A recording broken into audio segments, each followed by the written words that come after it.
Tasavvur qiling, jazirama sahro o'rtasida bir tomchi suvsiz qolsangiz nima bo'lardi? Butun bir xalq chanqoqdan halok bo'lishi arafasida tursa-chi? Isroil xalqi Muso payg'ambardan suv talab qilib nola qilar edi. Umid so'nayotgan bir paytda imkonsiz narsa sodir bo'ldi. Chiqish kitobi 17-bob 6-oyatda shunday yozilgan: Men sening oldingda Sinay tog'idagi qoyaning tepasida turaman. Sen tayoqni qoyaga ur. Qoyadan suv otilib chiqadi. Keyin xalq ichadi. Muso Xudoning amri bilan tayoqni qo'lga oldi. Butun xalq ko'z o'ngida u qattiq qoya toshga zarba berdi. Mo'jiza yuz berdi. Qattiq tosh yorilib, undan hayot manbai, tiniq va muzdek suv otilib chiqdi. Cho'l o'rtasida daryo oqdi.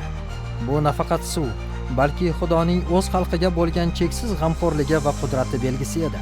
Bugun sizning hayotingizda ham quruq sahro bo'lishi mumkin. Lekin unutmang, Xudo hatto toshdan ham yo'l ochishga qodir. Siz qiyin vaziyatda mo'jizaga ishonasizmi? Chunki hammasi o'sha suvning birinchi tomchisidan boshlangan edi.